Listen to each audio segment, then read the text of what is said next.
Everyone, आज के session में हम ब्रह्मपुत्र रिवर सिस्टम के बारे में पढ़ने जा रहे हैं।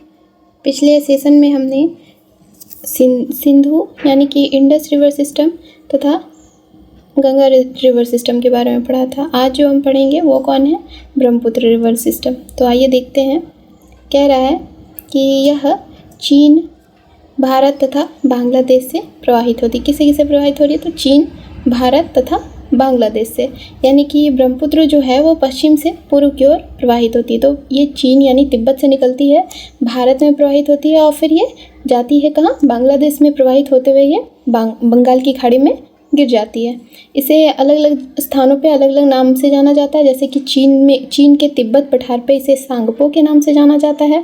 फिर अरुणाचल प्रदेश में इसे दिहांग के नाम से जाना जाता है। असम में इसे ब्रह्मपुत्र के नाम से जाना जाता है तथा बांग्लादेश में इसे जमुना के नाम से जाना जाता है। हम फिर से देख लेते हैं ब्रह्मपुत्र को कहाँ किन नामों से जाना जाता है। तो चीन के जो तिब्बत पठार जहाँ से इसका उद्गम होता है वहाँ इसे सांगपो के नाम से जानते हैं। अरुणाचल प्रदेश में इसे दिहांग के नाम से जानते हैं। असम में इसे ब्रह्मपुत्र के नाम से जानते हैं तथा बांग्लादेश जिसके बाद यह बंगाल की खाड़ी में गिर जाती है वहाँ किस नाम से जानते हैं? तो जमुना के नाम से। अब आगे देखते हैं।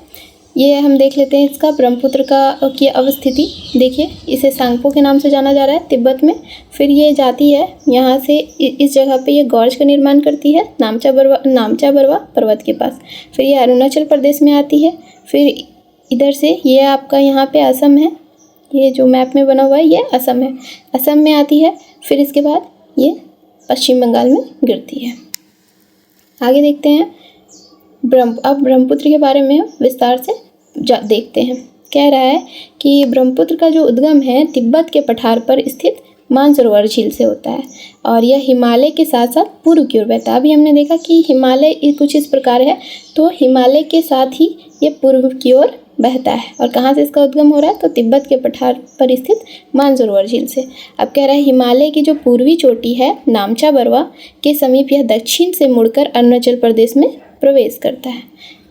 अब आगे देखते हैं। वृहद हिमालय को काट कर गहरे खड्ड का निर्माण करता है जिसे हम दिहांग आर्च के नाम से जानते हैं। ब्रह्मपुत्र नदी को हम पूर्ववर्ती नदी के नाम से भी जानते हैं। ठीक है, पूर्ववर्ती नदी। आगे देखते हैं। इसकी दो सहायक नदियां हैं दिबांग व लोहित। इसका मिलन कहाँ होता है ब्रह्मपुत्र में? तो ये देखिए यहाँ पे अरुणाचल प्रदेश में। कहाँ होता है? सहायक नदियाँ दिबांग तथा लोहित का मिलन ब्रह्मपुत्र में कहाँ होता है? तो अरुणाचल प्रदेश में। इसे हम मैप पे देख लेते हैं पहले, फिर आगे पढ़ते हैं। ये देखिए ब्रह्मपुत्र तिब्बत के मानसरोवर से अगर निकल रही है यहाँ से, ये ब्रह्मपुत्र निकल रहा है, यहाँ से निकली। उसके बाद यहाँ पे नामचा बरवा पर्वत है इस जगह पे। यहाँ पे ये दक्षिण की ओर मुड़कर इस जगह पे देखिए लोहित तथा दिहांग। ठीक है, इसकी सहायक नदियाँ लोहित तथा दिहांग से मिलकर ये फिर असम में बहती हुई पश्चिम बंगाल में बहती है। आगे देखते हैं। कह रहा है कि असम के सादिया से धुबरी तक ब्रह्मपुत्र का एक रैंप घाटी में प्रवाहित है। यानी कि असम के जो सादिया से धुबरी तक का जगह है वो समतल घाटी का क्षेत्र है। तो यहाँ से जो ब्रह्मपुत्र है वो एक रैंप घाटी में प्रवाहित होती है जिसके उत्तर में हिमालय है, हिमालय पर्वत है और दक्षिण में क्या है? तो मेघालय पठार है। इसे मैप पे देखते हैं।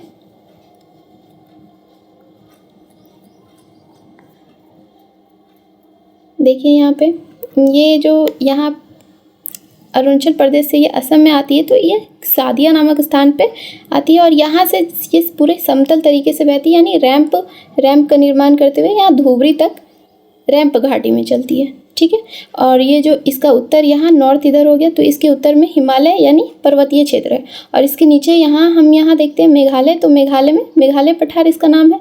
कौन कौन सी यहाँ पे है? तो गारो, खासी तथा जयंतिया पठार है। तो इसलिए कहते हैं कि इसके उत्तर में पर्वत है और नीचे में पठार है। ठीक है, फिर आगे देखते हैं। कह रहा है कि धुबरी में दक्षिण की ओर मुड़कर यह बांग्लादेश में प्रवेश करती है जहाँ हम इसे किस नाम से जानते हैं? तो जमुना में। अभी हमने देखा असम के सादिया से धुबरी तक रैंप घाटी में प्रवाहित होती है और जब धुबरी आती है, धुबरी नामक जगह पे स्थान पे ये दक्षिण की ओर मुड़ जाती है और पश्चिम बंगाल में गिरती है। और यहाँ क्या कहलाती है, ये किस नाम से जानी जाती है, जमुना। यानी कि जो गंगा नदी इधर से आती है और इधर से ब्रह्मपुत्र नदी, और जहाँ पे इनका मिलन स्थल होता है, मिलन बिंदु, यहाँ पे इसे किस नाम से जाना जाता है, तो जमुना के नाम से जाना जाता है। ठीक है, अब आगे देखते हैं। फिर कह रहा है कि जो सादिया से धुबरी है कि जो रैप घाटी है, यहीं पर क्या है, माजुली द्वीप स्थित है, जो कि विश्व की सबसे बड़ी नदी द्वीप है। माजुली द्वीप कहाँ स्थित है, एग्जाम में ये क्वेश्चन काफ़ी बार पूछा गया है। तो कहाँ स्थित है, तो सादिया से धुबरी के बीच में, कहाँ, असम में। यह विश्व की क्या है, सबसे बड़ी नदी द्वीप है।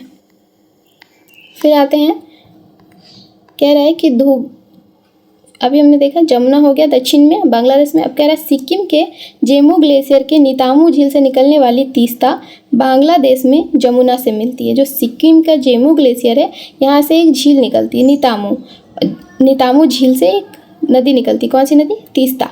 और यह कहाँ मिलती है, तो बांग्लादेश में जमुना से मिलती है।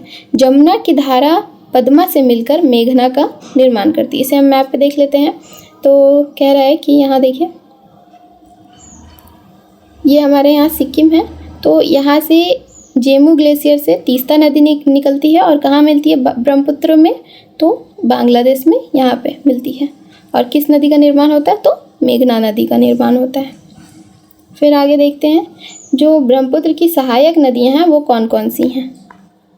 तो है, पहला है दिबांग, लोहित, धनसिरी, सुबनसिरी, जिया भरेली, पगला दिया, मानस, तीस्ता, संकोस। तो ये जो है हमारा सुबनसिरी, इसके बारे में कहा गया है कि यह एक पूर्ववर्ती नदी है जिसका उद्गम कहाँ से हुआ, तिब्बत से। पूर्ववर्ती नदी हम किसे कहते हैं, तो जो हिमालय का उत्थान हुआ उसके पूर्व से बहती आ रही हैं, उसे हम क्या कहते हैं, पूर्ववर्ती नदी कहते हैं। फिर आगे देखते हैं, ये जो है सुबनसिरी वो कहाँ कहाँ प्रवाहित हो रही है, तो तिब्बत में, अरुणाचल प्रदेश में तथा असम में, यानी 3 राज्यों में ये प्रवाहित होती है। अब आते हैं मानस। ये सारी जो हैं ये ब्रह्मपुत्र की सहायक नदियाँ हैं। ठीक है, कह रहा है मानस जो है वो भूटान से निकलकर असम में ब्रह्मपुत्र में प्रवाहित होती है। मानस जो सहायक नदी वो कहाँ से निकलती है, भूटान से निकलती है तथा कहाँ प्रवेश करती है, असम में, तब ब्रह्मपुत्र नदी में मिलती है।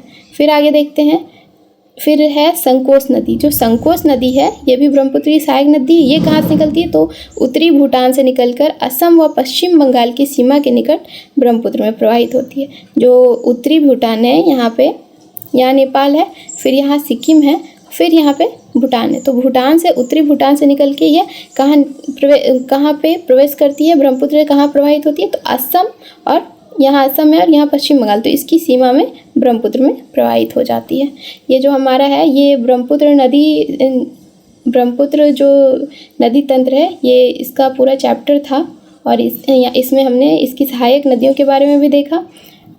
अब अगला जो चैप्टर है वो हमारा पठार हमने पढ़ लिया, नदी पढ़ लिया। अब जो है वो जलवायु का चैप्टर आगे पढ़ेंगे।